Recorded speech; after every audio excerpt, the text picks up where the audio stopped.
Hello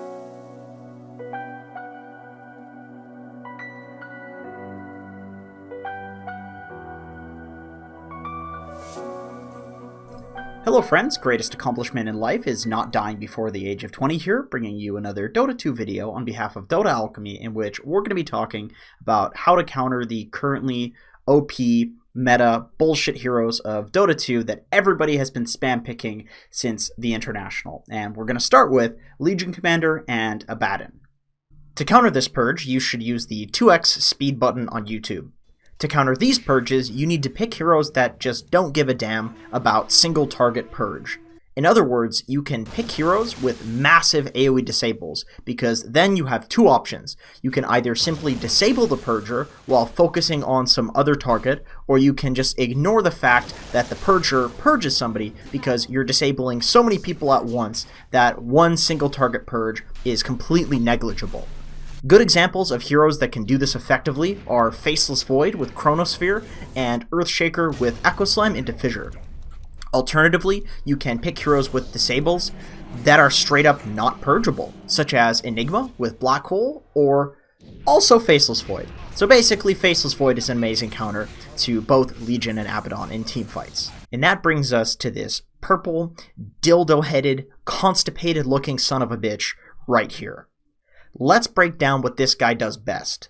First, he backtracks any damage that he took for the last 2 seconds, while also being very mobile with the exact same ability that lets him backtrack. Second, he does about 10 billion damage with a massive AoE, undispellable, BKB piercing teamfight disable.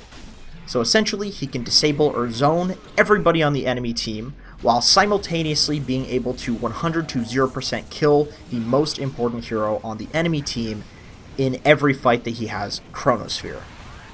To address the backtrack problem, all you need to do is pick heroes that do damage over time instead of burst damage. Venomancer is an amazing, underutilized lane counter to Faceless Void that makes the lane unbearable for the Void.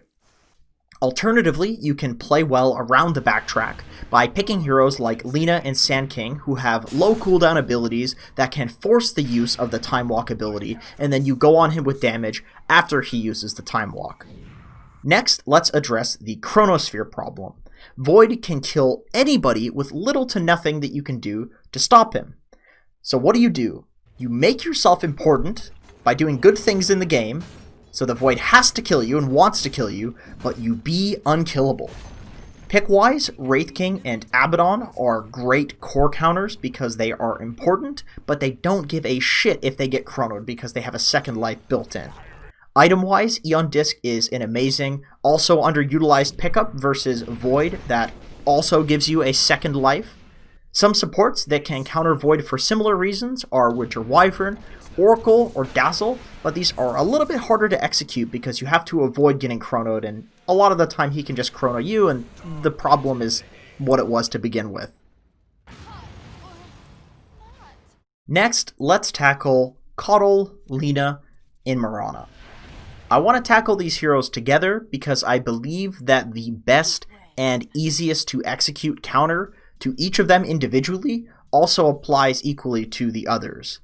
And that is any hero that loves playing against squishy heroes. That is the counter, and not enough of that is being picked. You have Abaddons, you have Legion Commanders, you have these save heroes, that it doesn't matter if somebody's squishy, they just do the same thing.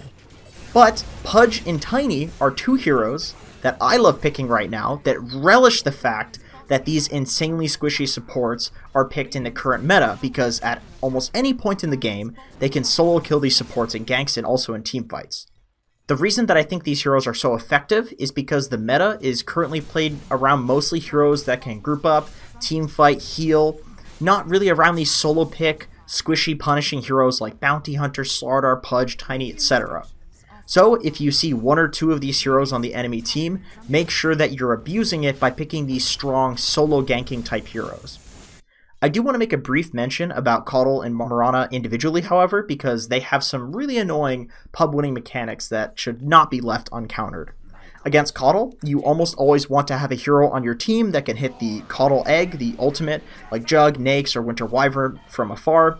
And against Marana, you want to make sure that you have a Zeus, a Bounty Hunter, a Slardar, basically any hero that has some sort of built-in invis reveal, because that limit on the sentries has made it almost impossible to play against Marana if you don't have some built-in invis reveal.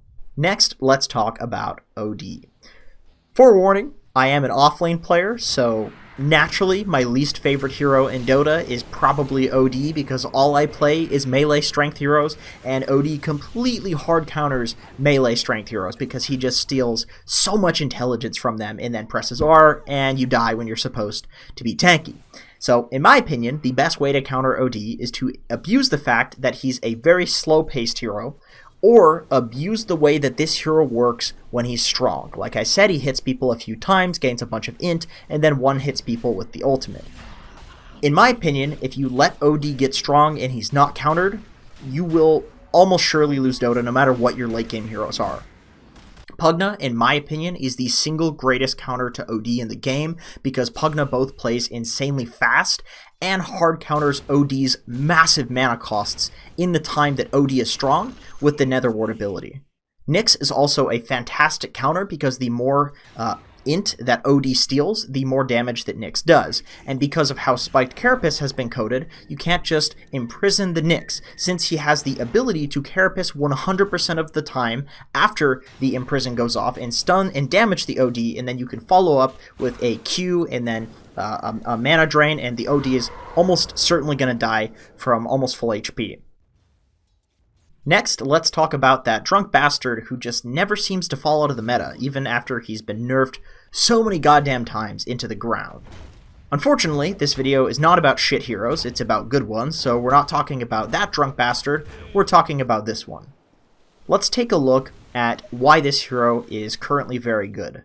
Probably the most annoying thing about Kunkka is that he gives his team and himself a ludicrous amount of effective HP by extending teamfights with the rum coming from his boat ability.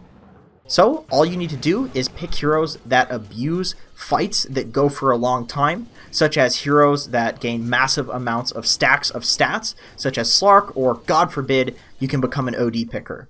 Or you can pick heroes that just relish the opportunity to take these long fights, such as Necrophos or Venomancer, because chances are if you're taking long fights against these heroes on your own volition, you're going to lose Dota, because their damage over time abilities are surely going to eventually outweigh any burst damage that you can muster. Finally, let's talk about Night Stalker. And no, I'm not referring to any particular high-level NA Dota players, I'm talking about the hero in Dota 2. At night, this hero is a beast, but during the day, the hero is utterly useless. Luckily for non-offlane players, the first 5 minutes of the game are daytime. So you want to abuse the fact that you can put almost any hero versus a Night Stalker solo, and this hero is going to free farm. I've seen people pick Naga Siren against Night Stalker, solo lane against it, and absolutely crush it in lane, to the point where the Naga has so many levels in farm that she normally wouldn't have, that she can't be stopped from snowballing, even when it hits nighttime. So that's it for this video. If you think that there's something that I left out in this video in terms of very bullshit heroes that you would like to see counters for, then make sure to mention that in the comments below, and we might make a follow-up video to this video. If you want some extra content in the form of 50 to 60 coaching sessions that are all about an hour long, head on over to our Patreon, patreon.com/Dota Alchemy. That's a perk on there. We've got tons of coaching sessions. We do replay reviews, we do Q&A sessions, you get a special Discord role where you can talk to Donnie and I on the daily, etc., etc. There's plenty of stuff on there if you want to support your boys. Anyway, we appreciate it, and I hope to see you in another video.